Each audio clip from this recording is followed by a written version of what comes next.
What a week and what a couple of days. Yeah. Good to have power. Good to be back on another episode of Borderline with you. Literally, as we speak, the wind is still, it's nice Is and it? clear today, but it's still windy. But it's good because things are drying out and Yeah. it's windy and it's blowing all the debris off of our house. Yeah. So Les, So- I'm going to have to get up on a ladder and go get off today. How long were you without power? We were probably, it wasn't bad, 6 or 8 hours maybe. Because you're roughly 3 hours south of me, almost directly 3 hours south. Yeah. So we got it about the same time. It just, knock on wood, man, we got lucky power wise. We never lost power, but you could hear the wind. I mean, the wind was howling. We're pretty protected. We don't have a lot of trees around us, so I can't imagine. I know there were parts of Wilmington that just got crushed. So yeah, got lucky here. Well, hopefully everybody out there watching the show this week, you all are safe and fared well. Yeah, we really got hammered here in Charleston. We, ironically enough, at the height of the storm, I was a meteorology major at Kansas, so I get geeked out about all this stuff. Oh, yeah. And so ironically enough, and my dad's the same way. So when he's having a bad storm, he'll call me and, I'll FaceTime him. So I had literally just stepped out the front door of our house because the wind was so loud. I wanted to go outside and hear it. Yeah. And so I step outside and I go to FaceTime my dad because, I mean, it is literally, it almost sounds like, how people describe a tornado, like it's a train. I mean, the wind was that loud. And as soon as I step up or step onto our porch outside, I hear this crack and I look out of the corner of my eye and across the street, we live in a neighborhood. I love our neighborhood, but it is a little scary. So we have these huge trees. Yeah. And sure enough, I look across the street and one of our neighbors' trees in their front yard crack and slammed to the ground. Fortunately, it missed their house by they're out of town, so I went over and took some video and pictures for them so they could call and start to fix it. But it missed their house by, I'd say, 10 feet at the most. Yeah.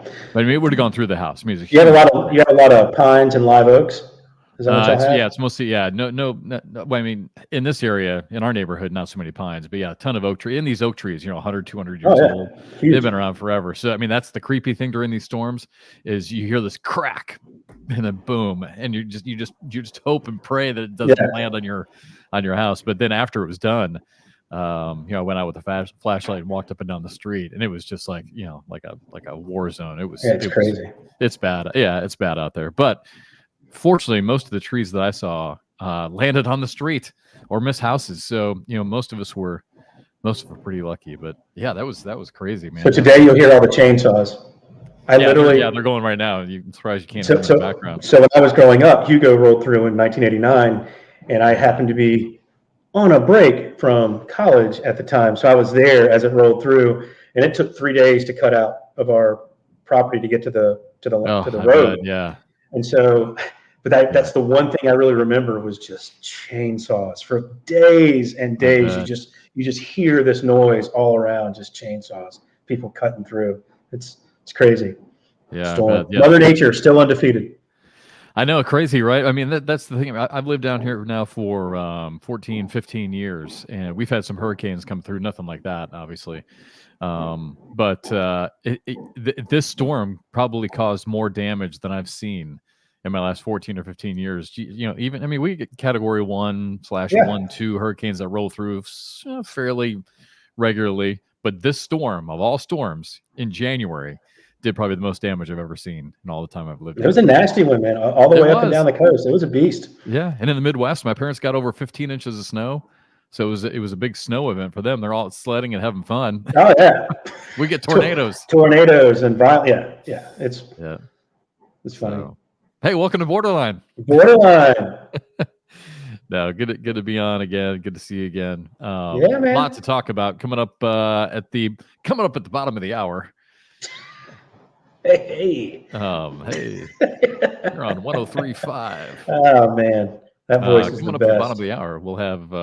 We're going to go through our power rankings again. Even though there was not an event this past weekend, the big one coming up in Ohio. Yeah, we went through them so fast last week. Yeah, we got talking about a bunch of stuff. Surprise, kind of ran out of time, so we had to hustle through our power rankings and on, off, and in. So we'll have those coming up. But all right, so a couple things before we get to all of that. All right, real quick before we get to kind of a topic I want to bring up with you as far as the future of the sport goes. Uh-huh. I don't know how much you know the story of Mike McDaniel, who's the head coach of the Miami Dolphins. And for any of our players out there who are watching, or even non-cornhole fans who just kind of watch casually, if you haven't read, heard, or seen the story of Mike McDaniel, again, head football coach, Miami Dolphins, it's really worth a listen. There are so many just little video features on him that are 10, 11, 12 minutes long, so you can just watch them quickly. But I think I've talked about him on this show before. Are you aware of his story and his battle with alcoholism? No, he's a funny dude. He's such a dude in a way. Like Yeah. when you those memes, or not even the memes, just the videos of him and how he's talking on the sidelines and how he interacts with the players and referees. He's just a millennial dude. Yeah, he is. It's just I mean, funny. he's like 40 years old, but yeah, he's got a real energetic, youthful spirit to him. Yeah. But he's had a crazy life, and he's had some real hard lessons and some hard times he's had to battle through. So again, for anyone who wants any motivation, definitely look up his story, read it, or watch it. It's really great. But to kind of just give you little bits and pieces. I guess the highlight is he just kind of stumbled into a career in the NFL through getting some autographs as a kid, and that story in and of itself is just crazy. He lost his hat that had been signed by a player. They looked all over for it, couldn't find it. Obviously, someone must have stolen it. A player heard his story, bought him a hat. As this player was because he used to go to training camp out in Denver all the time, so as a 9-year-old kid. And so one of the Denver Bronco players, I think his name was Larry Johnson, heard about his story, so bought him a brand new Denver Broncos cap. And he was at training camp that day with his mom, Mike McDaniel was, and this player came up to give little Mike, a new hat, and met his mom. Long story short, they ended up getting married. So he had an in with the Denver Broncos, ended up being a ball boy, and that started this crazy career and a passion for the NFL. He went to Yale. He was a wide receiver, never played, but it just kind of started his passion, and then he just became kind of this kind of quirky savant with football and offenses and all that kind of stuff. But so at 22 years old, a ton of success, right? He's on the sidelines for at the time. This goes back probably 10, 12 years ago, maybe a little bit longer than that now. And no, actually longer than that, because he was with the Houston Texans when they're an expansion team. So it goes back probably 20 years. And he was 22 years old. Gary Kubiak was the head coach. And anyway, he was drinking. Again, this makes a long story short, but he was drinking a lot and ended up getting fired. Gary Kubiak said, "Listen, I'm going to teach you a hard lesson. It's not because I don't believe in you. It's not because I don't like you, but I just feel like someone needs to give you a lesson." And he said, "I got to let you go." So he got fired by Houston, and he was out of the league. Then got back into the league, bounced around different jobs, started drinking again, got fired from Atlanta. And then he finally went to rehab, and now what he's done with his life since, and he's been sober ever since then, has started him on this path to becoming, really one of the great minds in the sport of the NFL.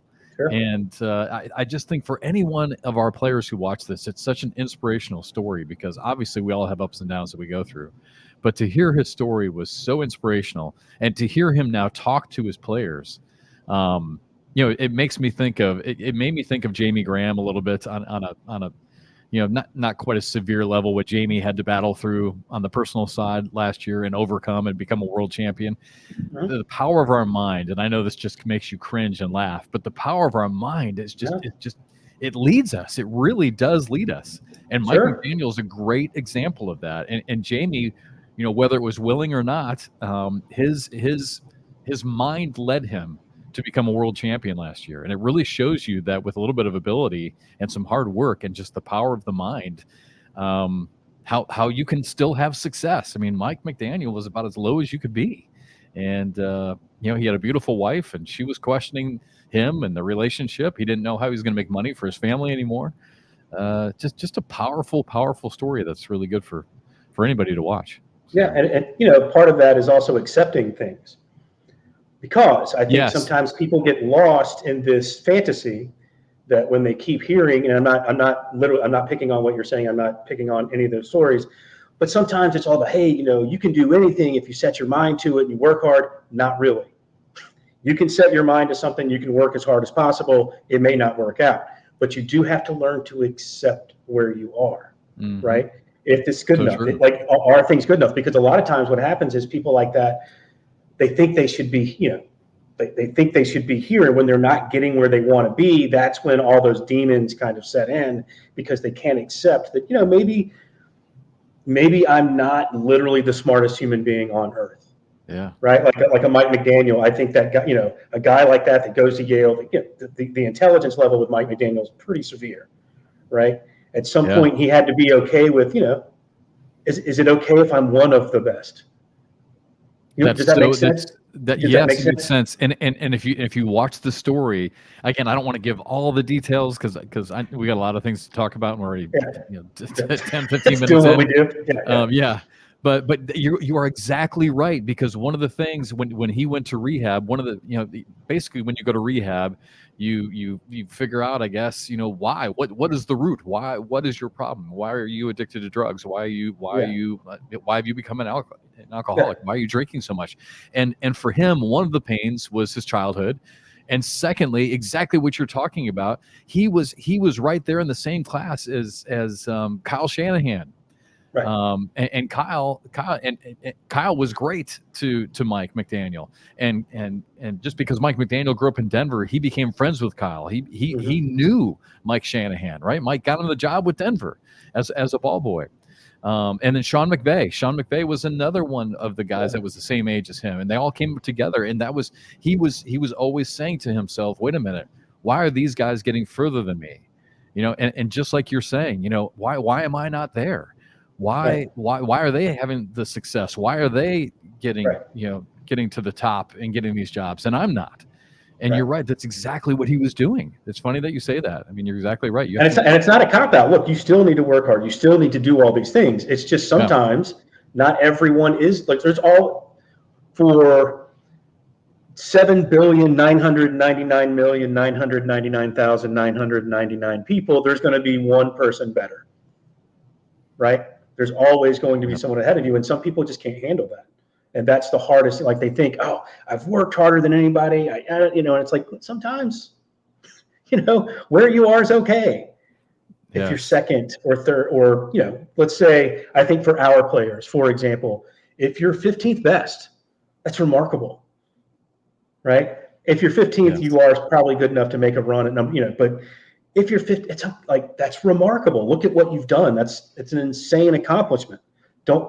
I guess I'm trying to relate it a little bit and make it analogous to our professional league. I mean, if you're one of, now, if you're not working hard, if you're not really working on your game, then you need to look at yourself in the mirror. It's not everyone else's fault. Right. That's also very tough for people to do, right? Because it's a lot easier for someone like a Mike McDaniel to look around and say, well, Shanahan's dad did this, and they start making excuses. Like, I've done it. I'm as guilty as anybody of it. Like, there's all these excuses to lean on, but I like that story. It's like, because it's coming to terms with, it's okay to be where I'm at. Yes. It's okay to be who that person in the mirror is. It's okay. Yep. And that's hard for some people. Gratitude. Yep. And that's when he changed his life. He started waking up super early in the morning. He goes to work at like 4 o'clock in the morning. And one of the reasons why he does that is because he said there is nothing better than this time of day, because it is quiet, it is dark. He loves the twinkling of the lights. He loves pulling up to Hard Rock Stadium in Miami, where the Dolphins play. He loves pulling up to that place at about 4:30 or 5 o'clock in the morning when it's still dark, but yet it's all lit up. And he's like, how can you not be grateful for where you're at and appreciate the moment every day when I drive to this facility as my office? So just being grateful for where you're at, exactly what you're talking about. Have you ever read the stories about NFL coaches?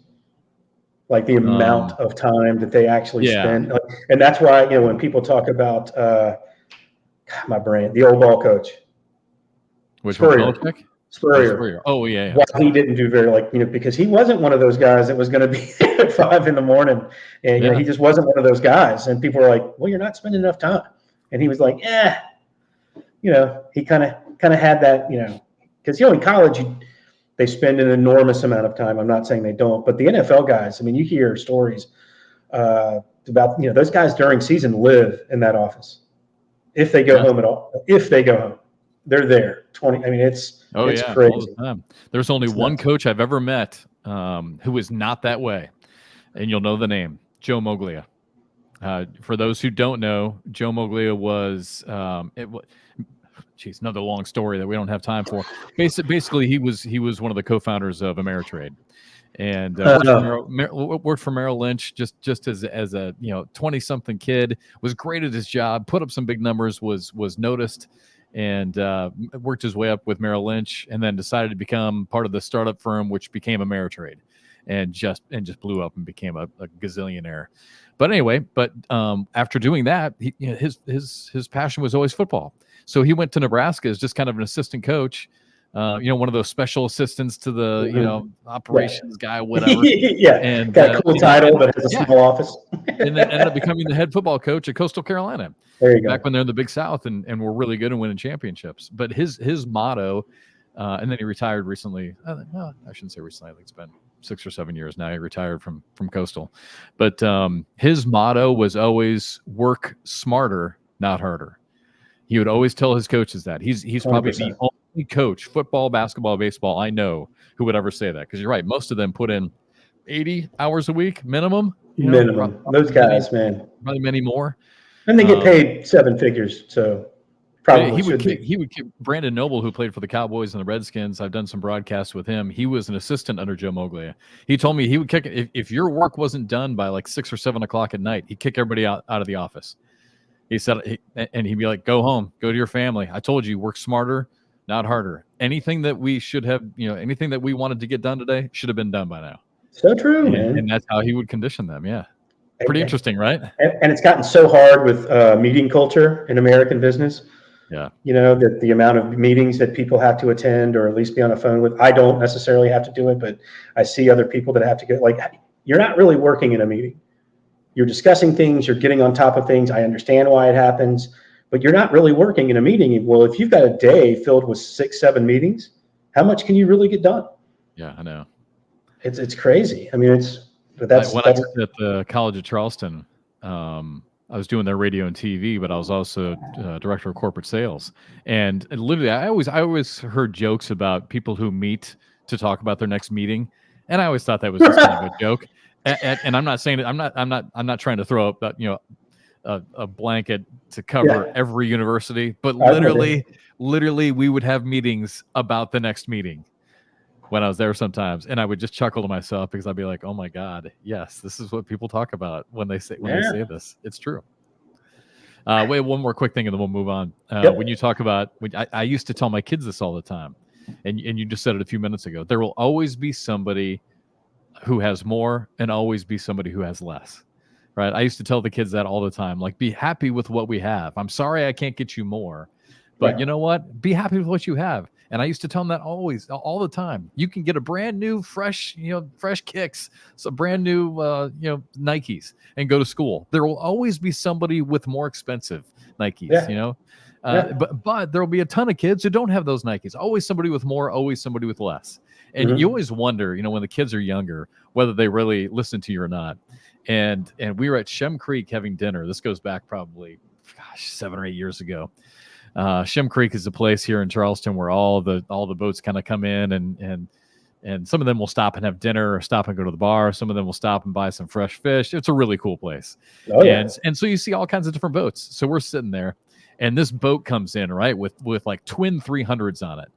And Derek, my son, is like, "Dad, look at that boat. Isn't that amazing?" I'm like, "Yeah." I'm like, "That is really cool." And so we're watching the boat go by, and they got fishing poles. I mean, they're just having a blast. Right. And I'm not kidding. No more than maybe 2 minutes later, all of a sudden, this swanky boat just comes, cruising down Shem Creek. And this one, not only does it have 2, not 3, 4 engines on the back, like 4 250s on the back. And Derek looks and he's like, "Dad," he's like, "Remember what you used to tell us? Always somebody with more, always somebody with less." It's so true. Always. Yeah. So that made me happy, the fact that you remember that. But it's true. It's true. Yeah. We have to be happy with what we have. I don't think I realized that lesson until I turned about 40. Because, being in sports broadcasting, contrary to popular belief, we don't get paid a lot of money to do this. I mean, if I moved to Bristol and wanted to work for ESPN, my family's not going to move there. I'd have to go by myself. But yeah, I could probably make a decent living. But doing what I do, you don't make a whole lot of money. And so, it's tough for me, and still is tough sometimes. For me now that I'm into my 50s. To see other friends of ours from high school and college who now have put in their time and they've made a really good living for themselves, and now they're talking about retirement, right? And for me, no such thing. I'm gonna have to be working until I'm, I don't know, probably in the grave. Keeping up with the Joneses can do a lot of harm to you. You gotta be happy with what you have. I'm happy for our house and where we live, and you're doing all right, man. You're doing all right. You're doing okay there in Mount P. You're all right.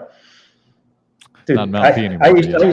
Oh yeah, that's right. Yeah, I used to crush Shem Creek, by the way, when I lived in Mount Pleasant. I used to. Great, isn't it a great spot? Is Vickery still there? Oh yeah, that's pretty much our favorite spot still. I used to destroy that place back in the day. It's the only place down there that's still affordable. Oh really? Everything's gotten so nice. Everything's so expensive. Because it got kind of trashy on that one side for a while. Some of the bars and restaurants, they probably redid a lot of them. It is run down a bit more on that side, but only not in a bad way. Only just because it's older. Yeah, it's weathered. It's seasoned. Yeah, it's perfect. I love Shem Creek. All right, we should all go. We're all going to Shem Creek. Jeff's buying. Let's go. Who's going with me? Yeah. Yeah. All right. So here's what I really wanted to ask you this week, and then after this, we'll get into it, because I had a vision the other night. And it's my vision. I get it. The league doesn't share this vision with me. I don't care. I've talked to Stacy about this many times. It's just my vision in the league. So it made me think, like, when I woke up, I'm like, because we always think about topics that we'd like to talk about. And so my question for you, while we have kind of an off week here of not really talking about specific cornhole, where do you see the sport in the future? And that future can be next year, that future can be 5 years, that future can be 10 years. Because here was the vision that I had. And again, this is just my vision. I literally just talked to Stacy about this over New Year's Eve. He has bigger and much more evolved plans. Mine is a very simple plan. But I think where I see the sport going, I just woke up thinking about this. The sport to me featured 16 of the greatest players in the sport. It's great that we're so inclusive, right? It's great that we have 2-year colleges competing against 4-year colleges. It's great on the pro level that we've got 256 pros. It's great that we have 13-year-olds competing against 60 and 70-year-olds. But in this vision I had, it was the top 16 of the very best pros, just going around playing on TV like rock stars. I mean, literally. I mean, so that, and I talk about this all the time. When you turn on the TV, you are seeing greatness. You're seeing the Michigan Wolverines. You're seeing a great team play every time you turn on the TV. And then I saw, like, I've always wanted a celebrity event, just like the American Century Investments in golf, where these 16 were paired up with celebrities and playing on national TV, just like they do in golf. It was very condensed. It wasn't this huge, tournament. Right. And a bunch of players. It literally was just like the top 16 players, and you had to qualify for these 16, and it was a big deal traveling around. And I thought to myself, I'm like, when I woke up, I was like, wow, I'm like, that was kind of powerful. But and I started thinking about it. I'm like, I don't know, maybe that's where the sport needs to go, is be more specific, almost like a Champions Tour. You know what I mean? Like just seeing the very top players, so we recognize names and see the sport played at a high level. And you just have to be better. If you want to be one of these top 16 players, you have to be great. In essence, the Champions League. Like, so in European soccer, you have the Champions League, which takes from the British Premier League the top 4 teams, from the Bundesliga the top 4 teams. Like, so, and then they create their own league, and it's the best teams of the best leagues in Europe, and they have the Champions League, and it's got its own TV package. It's got its own. There's going to be. Does it get to that point? Because someone has to qualify for that 16. You can't just choose 16. I mean, you need that to be merit-based, because if you start just choosing it for TV, probably not going to be the best, right? You're gonna get the people that look best, act best on TV. They might not be the best players.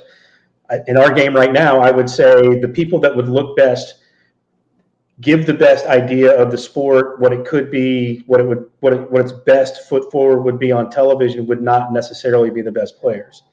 Yeah. However, I think there has to be some level for the other pros, and to get to that point. And how do you televise that? I mean, because I think right now, if you really think about it, it's the same people on national television. Mm-hmm. It's kind of that way. Yeah. I mean, the occasional person breaks through, but for the most part, if we go back and really look through, it is about 16 people, right? I mean, it really is a lot of the same people time and time again, with the occasional person breaking through, which I don't have a problem with necessarily. Yeah.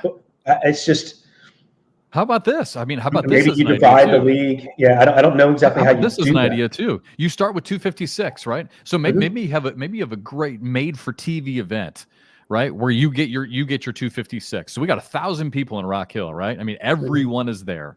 So it's like what we saw in Myrtle Beach a couple weeks ago. Literally 1,000 players in town, and they all play it down to 256. All 256 are in for the summer. And maybe it's a little bit like NASCAR, where the first event, it's 256. The next event, you get half. Next event is half, and you get down to that Sweet 16, Elite 8. Obviously, aren't we kind of doing that in a way? Because what you're talking about is essentially what golf does with its playoffs, right? Like, so.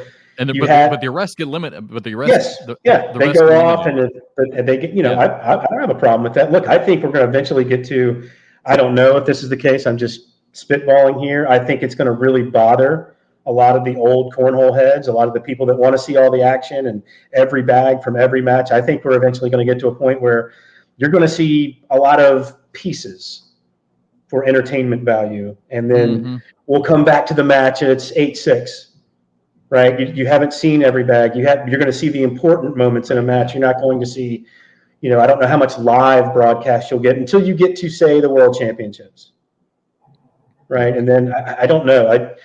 I don't know. I just don't know. And I'd love to hear people's opinions. So because we kind of do that. I mean, if you really think about it, our national TV broadcasts are what, 4 semifinals and a final, right? I mean, we're not showing on national television. Yeah, but I think it would put a premium on every single event, because let's say like who's a, I mean, like, here's a good example. I know I've talked about him before. A few years ago, AJ Sims, right, went against Jamie Graham, right, for the World Championship. In this type of scenario I'm talking about, if AJ lost early, you wouldn't have that chance in the final event of the year, because you'd be eliminated. No, I get again, it. you start with 256, and each one gets pared down as the weeks go on. So when you get to that final event in August, you're down to your Elite 8, or you're down to your final 16, whatever we wanted it to be. Yeah, that's what golf does with its playoffs. Right? It gives all the card holders are there the first week. It gets broken down to 125, then to 70, then the last 30, and then they play at the. Talking for the FedEx Cup? Yeah. It's just 30 guys playing that last Sunday. But if we could do it differently, I don't have a problem with that. I think it'd be kind of fun. I mean, just kind of making it simple and making it tangible, so that people can, what am I watching this week in Las Vegas? Well, you are watching this number go from the top 100 down to the top 50, and only these top 50 move on this summer. I have no problem with that. The rest go home. I think one of the problems that we have in our sport is it's still a fight. And it may always be this way. There's still a fight between the old thought on how, a tournament's best when there's more people there.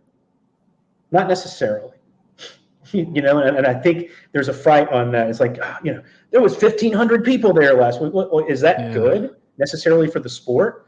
Shouldn't the sport be more focused on the time? And that's like, I get blasted online for, he only talks about the people. It's like, yeah. At some point, we have to start focusing on certain people at the top of the sport to make the sport more attractive to those people on the outside. I mean, like, the sport can only get so big if it stays the way it is now. The sport can only get so big if it's tearing itself down from the inside like it does now. I mean, this sport is worse than any that I can think of about tearing itself down from the inside. And we, at some point, look, and that's that's on the ACL as much as anybody else because we're not perfect. Mistakes are made, and anytime you make a mistake, there's every keyboard warrior that can get online on social media just starts ripping it to pieces, right? And then everyone piles on. That's not good for the sport. I don't know why people think it is good for the sport. I mean, it's really not. I think the old adage, the old KISS rule, right? Keep it simple, stupid.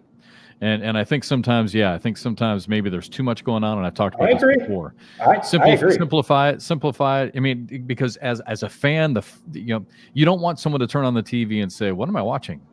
And going back to your comparison with soccer, I think that's why I'm not a big soccer fan, because when I'm watching all the European stuff, I don't really know what's going on.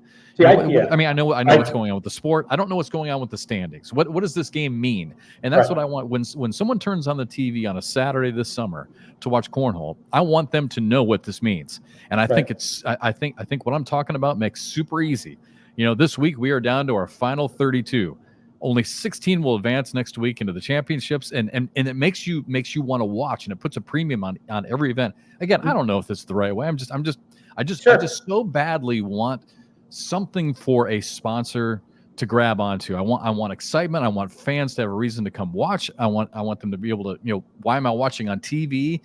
And then you can incorporate little celebrity things around that. But I don't know. That was just kind of my vision. But yeah, no, I like it. It's just so hard, man. Like something happened the other day, which was so indicative of why we're not where we need to be. And the position we're in now, where we're trying to cater to everyone in the sport, believe it or not.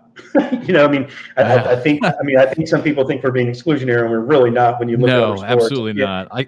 Stacy behind the scenes, and you know this probably better than I do. I mean, it causes him pain because he really does try to include everybody. Yeah. And when he knows someone is unhappy, it really kills him. It truly does kill him. I know people don't believe that, but if you got to know him as a person, he has a huge heart. He really does, and he wants to be inclusionary to a fault, probably. I think that, but that's what I'm saying. There's this war within the sport. Do we want it to be? It's this whole big family atmosphere, and everyone gets to play, and everyone makes the same money, and no one's better than anybody else. No, at some point, if you want it to get bigger. Now, if we want it to stay how it is, and this is all it is, then I say that we all go do something else. Personally, let's let it just be what it once was, and maybe you can make a few dollars doing it, right? But like it's not so going, funny. But like it's not going to get to the next level. And people are like, well, it could be this. Like, well, it could be, but it has to change a little bit. And the mindset has to get bigger than the backyard. The mindset has to get bigger. It's this constant struggle of two roads, right? It is because it's so funny you said that. I literally just walked out of my bedroom the other day, and I don't even know what made me think about it. Literally just 48 hours ago, walked out of the bedroom, and I don't know what triggered this, but I'm like, you know what? What if we just went back to the way it was? Everyone's just drinking beer and playing cornhole. Would that be better? Not to make money. Be better every weekend on TV. Just watching people drinking beer and playing cornhole. Well, you're not going to get any money because you'll have even less sponsors than we have now. Right? Believe it or not, sponsors don't like that. I don't know. That's why I'm throwing it out there. I don't know I don't know if that's true or not. I mean, it's been a knock. A Chick-fil-A, for example, isn't going to sponsor something where people are getting drunk all the time. They're just not.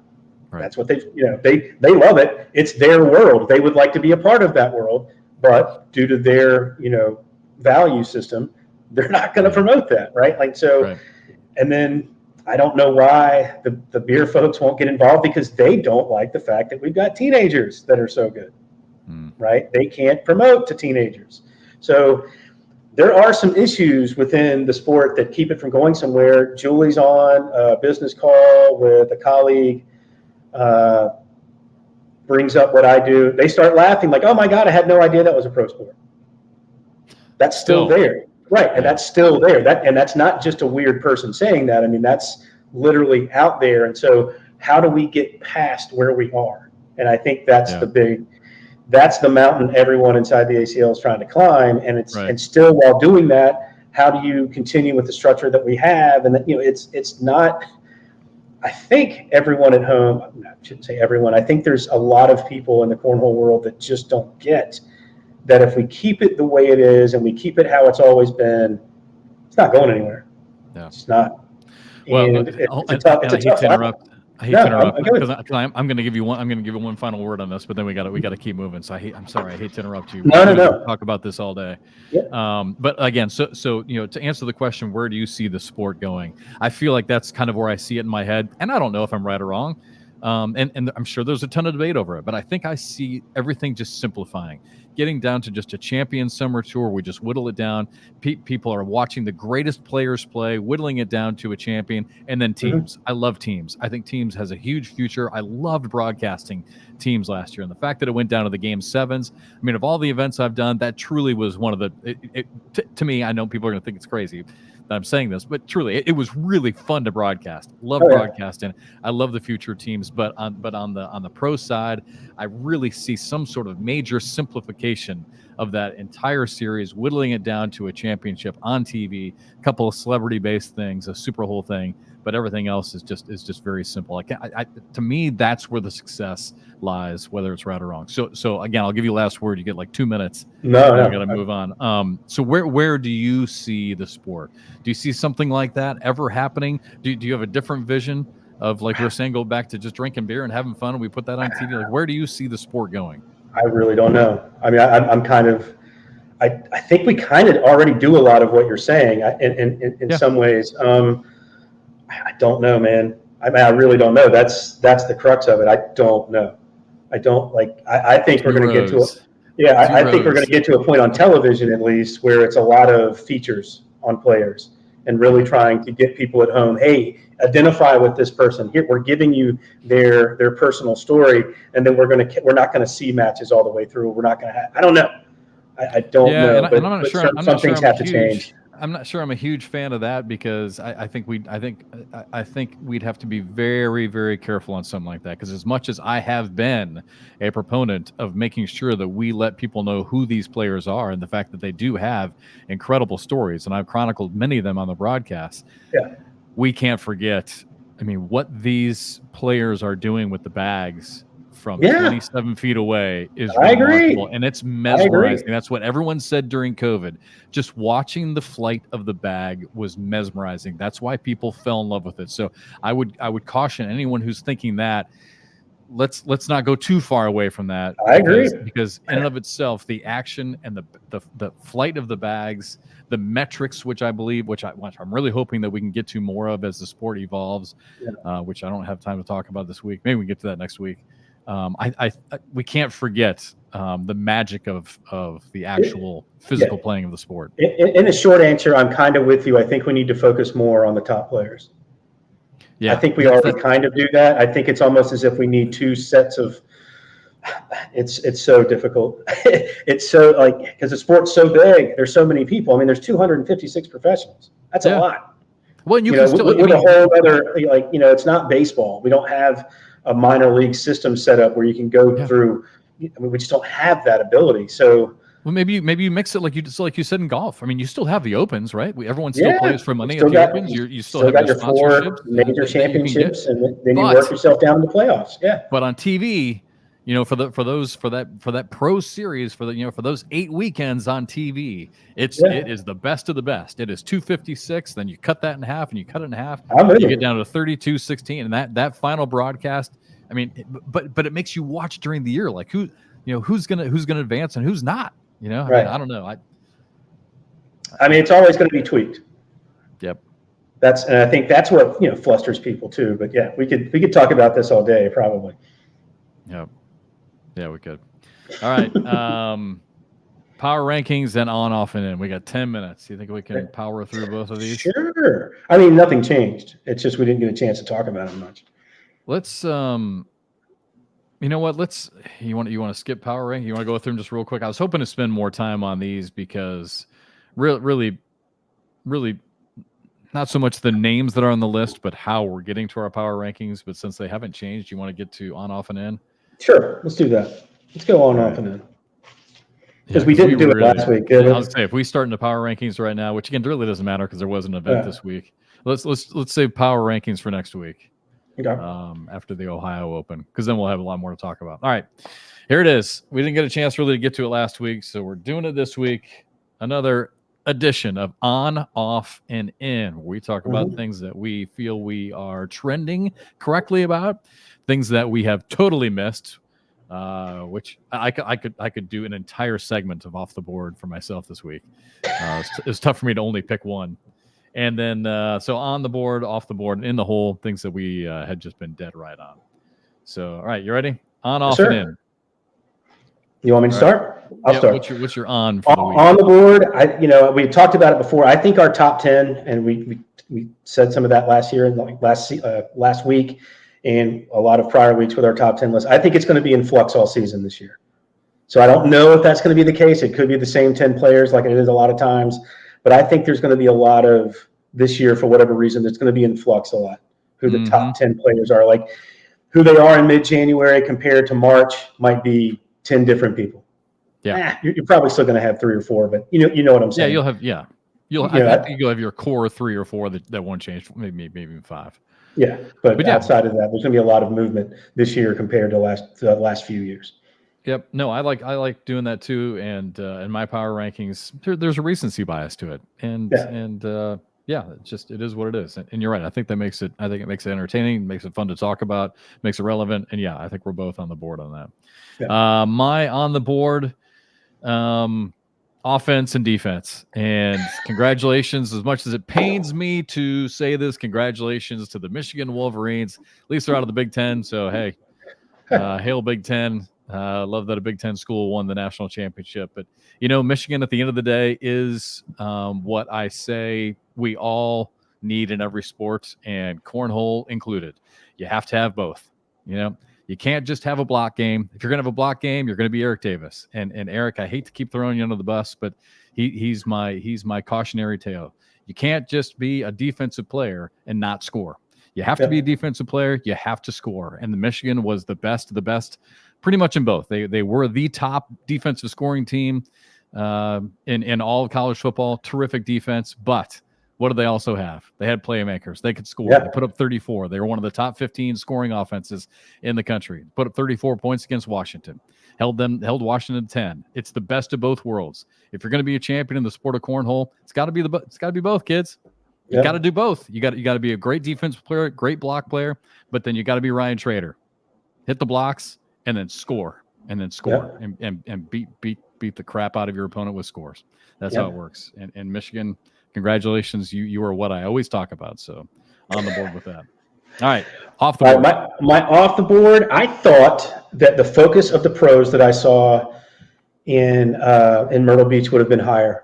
Our top pros, our top 10, our top 20 pros. I thought I saw some of them working on stuff, and I've made it analogous to Tiger Woods at times. Like when he was in his peak around 2000, 2001, he would be at, say, Bay Hill in Florida before the Masters, working on shots for the Masters while in another tournament, right? But he really wasn't focused on that tournament, even though he might end up winning because his talent level is, just different. But I think I saw that more from I was expecting. The year's changing. Here we are, Myrtle Beach. It's the biggest open. We're going to see a really focused level of top professionals. I don't think I really saw that. I think I was off the board on that. So I'm gonna make that my off the board. 2 rows. Who are you going to be? Are you going to be this dedicated player and be a champion, or are you just going to drink beer and have fun and make money with your buddies? I mean, it's 2 roads. It's 2 roads. It's a struggle. My off the board, going to go back to college football. Michael Penix. Wow. I mean, I was talking to my family and literally told my parents, hey, wait till you see this kid play football for Washington, the quarterback. I'm like, he is dynamic. I even told Kathy, I'm like, because Kathy's a casual football fan. I'm like, you know what? I said, this might actually be a game that you're going to enjoy watching tonight because he's really good. I don't know what was going on with that kid. He lost a bunch of money. I'm with you. I think he lost a ton of money. Some people are saying he's really dropped. There are also some thoughts out there, and this could be right. And looking back, watching some of the highlights and watching back some of the game because I was interested, that he was concerned about getting hurt. Definitely was. And they're not going to lock you in the reason. Yeah, which was the reason for a lot of quick releases and a lot of misses, a lot of interceptions, just because he wasn't hanging in the pocket, wasn't going through his reads, didn't want to get hurt. Yep. I don't know what it was, but that was awful. I couldn't no- wait to see him. I thought that he was going to challenge Michigan. I thought it would come down to the wire. I thought maybe he'd put together a 2-minute drive to win it. And I was completely wrong on that. That was brutal to watch. I could barely watch the fourth quarter. Clean pocket. Kid's got amazing arm talent, right? He can put it anywhere, throw it how you want it, whatever. Not clean pocket, going to take some hits. He obviously doesn't want any part of it. And the NFL and quarterbacks get all the money, and they're they get all the girls, they get all the money, but they're tough. They will take hits to make a play. And Michael Penix, at least in one game, didn't look like he wanted any part of that. Correct, and I think that's the question that has now, come up is, was this a one-time thing because he knows he's about ready to be a billionaire? Could be. Or is this a red flag about the future of him, shying away from contact? I have a feeling the kid's a gamer, right? Because he's battled back from injuries before. He's been hurt. He's battled back. He's obviously tough. I have a feeling this was just one game, and that's got to play head games with you. You know that literally in a few months you're about ready to be a billionaire, and why am I playing in this game? So it might have been some of that. Anyway, I hope totally so. off the board. I really thought we were going to see something great and didn't. Totally missed on that. All right. So my in the hole is I knew I would not be invited to the New Year's festivities with you guys at the Airbnb. I was completely in the hole on that one. You're right. You weren't invited. I was not invited, and I knew I wouldn't be invited, and I hate all of you. Matter of fact, I kept saying, "Hey, where's Bernie?" And they're like, "Would you stop with Bernie? He hasn't been invited." Yeah. Let it go. Cool. I'm like, but we do the show. We don't care about the show and that you guys do this cute little. We're not inviting him. I know. I'm sorry. I tried, but you're right. You weren't invited. I was not invited, and I actually, seriously, there are some deep-seated hatreds about that I have to come to terms with. No, none of that is true. What Bernie is saying right now. However, the one thing it is for Bernie. The only thing that I can tell you is factual and is true. The only reason that this guy got invited was because of Kathy. Well, they all really like Kathy. If Kathy wasn't coming up to Myrtle Beach and it was just me, I'm staying at the team hotel with everybody. It's my in the hole because I knew how that was going to go down. That's all I'm saying. In the hole. No, when she walks in the room, everyone's like, "Hey, Kathy!" And I come up the steps, nothing. Yeah. Nothing. Hey, Jeff. Hey, I hear you. All right, my in the hole is from last week, and now I feel like it's totally outdated. I probably should have thought of something else, but I guess it still bugs me, so I'll bring it up. Is Florida State and Florida politicians? Can we please stop? Can we please stop with all this stuff? Maybe it's just because you and I have gotten to the age. When politicians get involved in sports, it's just stupid. It's just posturing, right? It's pandering. It never works. It's dumb. And in Florida State, I'm sorry to your fans. Be upset about it, but then move on. Mike Norvell, their coach, who I actually like, he's a really good coach. He was whining so much. Like, move on. Get over it. You know what? There's nothing you can do about it. The system is changing again next week, and they all complain. All the politicians complain. They get the pants, their pants beat off of them. It's just, it wasn't a good look for the university. It wasn't a good look for the coach. It wasn't a good look for the. It wasn't a good look for anything. I thought Kirby Smart said it best, to be honest with you, after the game. I thought he had the best comments about all of it. It has to be fit. Yeah. He was talking about the whole system. He's like, this has to change. This, whatever this was, it's not good. It's not good for anybody. It's not good for them. It wasn't good for us. It's just the look for college football is terrible. So it all has to change. But when you whine and cry and complain and draw attention to yourself, I mentioned this a few weeks ago because I always warn my kids about this. It never ends well, and it didn't for Florida State, and it didn't for their politicians. Just a bad look. Yeah, if I was a Florida State fan, I'd probably still be upset about it, but I'm not. So, just move on. Let's be honest. Are all those politicians Florida State grads? Probably not. Right. So let's never works. Remember James Madison was doing the same thing. James Madison and then lost. And some Virginia politicians were going to pursue action against the NCAA. Come on. Anytime you do that and start whining and complaining and drawing attention to yourself, what happens? Nothing. Nothing. You get it looks badly. It does. All of it was bad. That whole situation was bad, which is why I kind of liked it, because it was pure chaos, and it was so funny. You could see it coming for about 3 weeks. Yeah. And then once he got hurt, you're like, oh man, here it comes. It's going to be complete chaos. You could see it coming. Yeah. Look, the whole look, that Final Four was not the best 4 teams. Like that Oh, I whole know. look, all of it was bad. All of it was bad. Sorry, man. We're over. We're over. They're going to cut all. They're going to cut all of it. Yeah. Real quick though, to end the show, and hopefully this will make it. I hope this makes it. Just terrible news that we got out of ACL College. Branson Oliver, former national champion, died. Just tragic car accident. Awful. I think you told me, we're filming this on Wednesday. I think you told me it was just last night. So our thoughts are out to, and prayers out to his family. Terrible loss. I spoke with him many times.